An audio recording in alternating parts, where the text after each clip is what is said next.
മഹേന്ദ്ര സിംഗ് ധോണി നിർണായകമായ മത്സരത്തിലും അമിതമായിട്ടുള്ള ആവേശമോ അമിതമായ സമ്മർദ്ദമോ കാണിക്കാതെ കൂളായിട്ട് നിൽക്കുന്ന ധോണിയെയാണ് നമ്മളെപ്പോഴും കാണാറില്ലേ. അതുകൊണ്ടാണ് അദ്ദേഹത്തിന് ക്യാപ്റ്റൻ കൂൾ എന്നുള്ള ഒരു വിശേഷണം കിട്ടിയത്.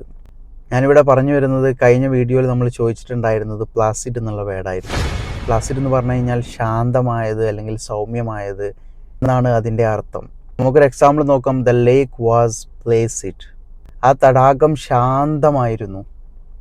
ഇനി നമ്മൾ ഇന്ന് ഡിസ്കസ് ചെയ്യാൻ പോകുന്ന വേർഡ് അബൻഡൻസ്. അബൻഡൻസ് എന്ന് പറഞ്ഞു കഴിഞ്ഞാൽ ധാരാളിത്തം അല്ലെങ്കിൽ സമൃദ്ധി എന്നുള്ളതാണ് അതിൻ്റെ മീനിങ്. നമുക്കൊരു എക്സാമ്പിൾ നോക്കാം. There was an abundance of fresh fruits at the market.